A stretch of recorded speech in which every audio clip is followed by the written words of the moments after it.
Hi everyone, welcome back to my channel. This is going to be a baking tutorial video. I don't own an apron, so I have this little bag because I wanted to look professional. I'm not gonna lie. This light's gonna be really annoying. Nope, we can't do that. So we are gonna just try our best with this. Now listen, I'm not a professional, I'm not claiming to be a professional baker, cook, chef, whatever, but this is just for fun. So first you're gonna preheat your oven at 350 degrees. I already did that. Next you're gonna get a pan, usually like an 8x8 or 9x9 or whatever. I'm not good with pans, so I have this one.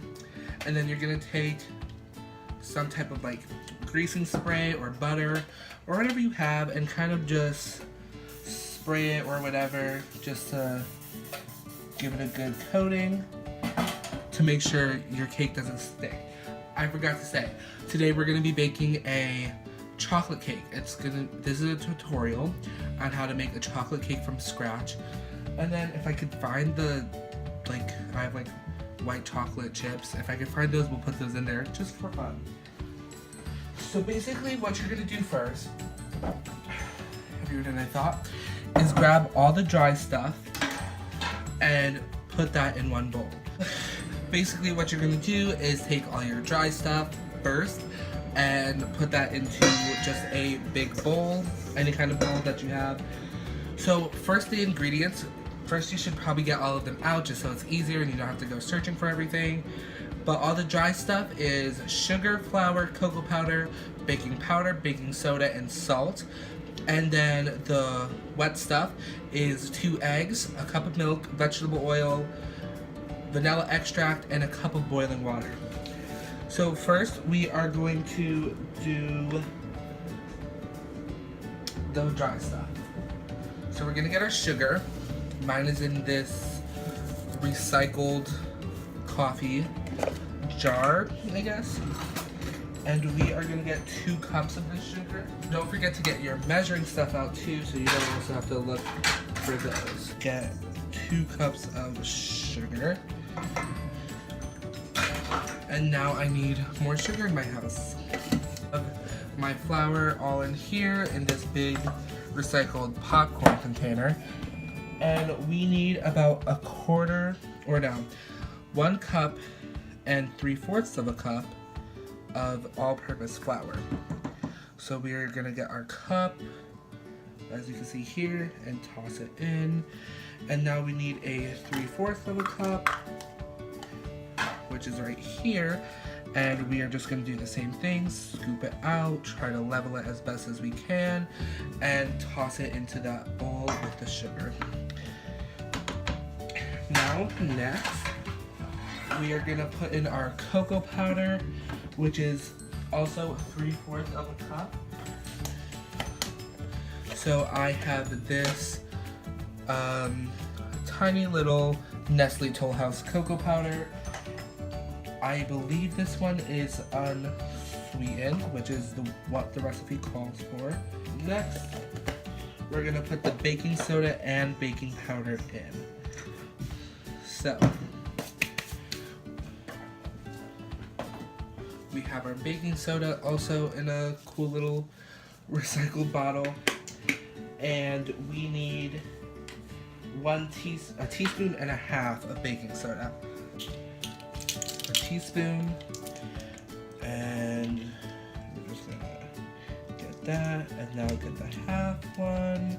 This recipe is fairly quick. It's basically just throwing everything into a bowl and mixing it, and then putting it in the oven. So now that we have the baking soda, we'll get the baking powder, and that is also a teaspoon and a half. Okay.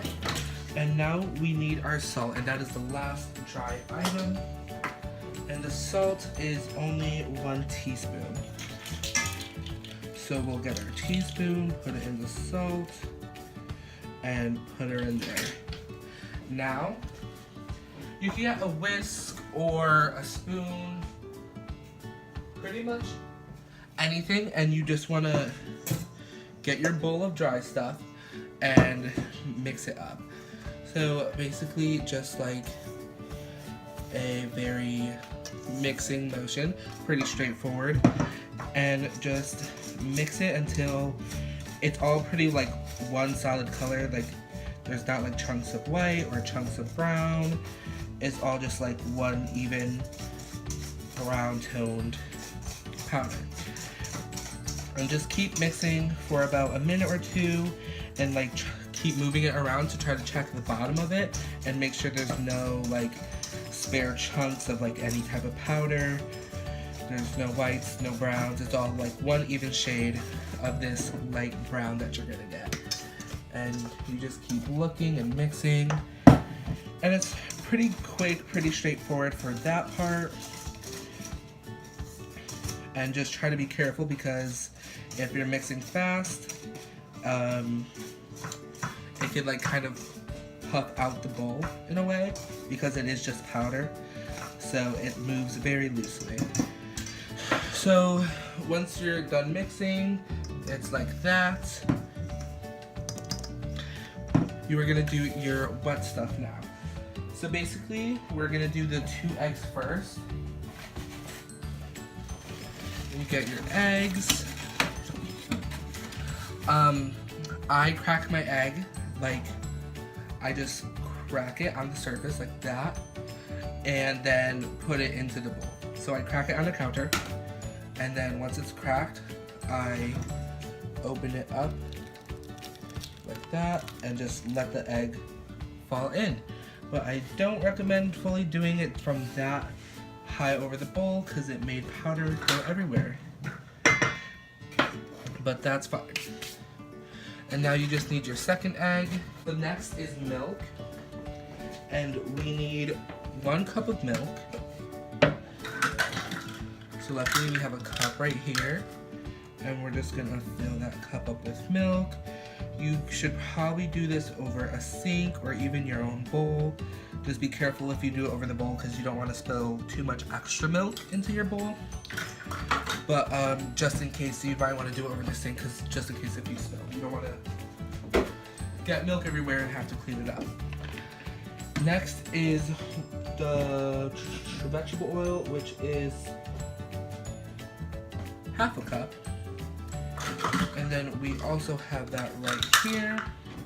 So we're gonna get our half cup, and we're gonna get our vegetable oil and just pour it in until it reaches the top evenly. And now that you have that, you just pour it into your bowl with the rest of the liquids.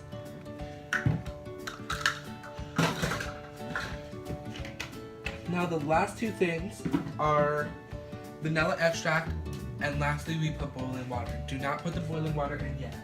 So we will just get the vanilla extract. The vanilla extract is only 2 teaspoons. So that is not that much.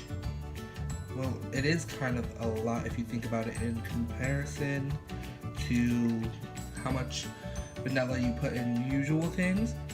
But it is not that much in comparison to everything else we put in here. So now, after you have put the vanilla extract, make sure not to put the boiling water in yet. You're gonna want to mix everything up first. So now you have all your dry stuff and all your wet stuff except for the boiling water. You're mixing everything into that one bowl. I'm using a whisk right now, and like I said earlier, you could use anything. You could use a wooden spoon or a regular spoon. Anything that will pretty much mix it. Usually a whisk is easier, then it will essentially become like a very cake battery consistency. But this recipe calls for a cup of boiling water, which pretty much just thins out the batter, and it makes it cook a lot easier. And when it comes out, it's just like really soft. And I don't know why I'm out of breath. I think I'm talking too fast. But it basically makes like the batter like thin and soft and fluffy, and it just makes it really good. So you have your dry stuff and your wet stuff, and you basically mix it around. You can't see too much because the lighting's terrible, but you have your batter. And we are gonna put a cup of boiling water in. Pour the boiling water up to a cup, and now try to be eye level. It's easier if you're on a flat surface with it, but just try to get as close to the cup line as you can, and pour the boiling water into your cake batter. You're gonna mix that in, and it will be very watery at first, but after you mix for a while, it will just be a very thin, watery cake batter, and that's exactly what you want. Just so you know, this is what we have right now. It's just very watery, as you can tell, and yeah, so just keep mixing. So once you have mixed for a good amount of time, but it is all even and it is a little more thicker than when we had first put that water. Our last step is chocolate chips. I have these white chocolate Ghirardelli, however you say, and you can measure how many, or you can just dump them in. I am going to do about 2/3 of a cup of white chocolate chips and just pour those in, and my cat is trying to eat a chocolate chip. So basically you're just gonna mix these in. They probably will fall to the bottom, but honestly it is not that big of a deal. It is a loose, very loose and liquidy cake, so they're not gonna really stay up. But they will be in there. So next, you're just gonna take your pan. It should be greased like what we did at the beginning, and we are just gonna pour our cake batter into the pan. Some of the chocolate chips might stick into the bowl, so just kind of scrape those out with the rest of the chocolate batter, because you want the most in your pan. You don't want to waste any product. And now we are just gonna put it into our preheated oven, which is now fully heated at 350 degrees. And we are just gonna wait for it to cook. You keep it in there for 30 minutes, and once it's done with those 30 minutes, turn off your oven, take out your cake and let it cool for a few minutes, about 5-10 minutes, and then it should be good for frosting or anything else you want to do with it. So now our cake's in the oven, and I'll be back soon with our finished product. As you can see, the cake came out of the oven, and this is what your final product should look like. Thanks for watching.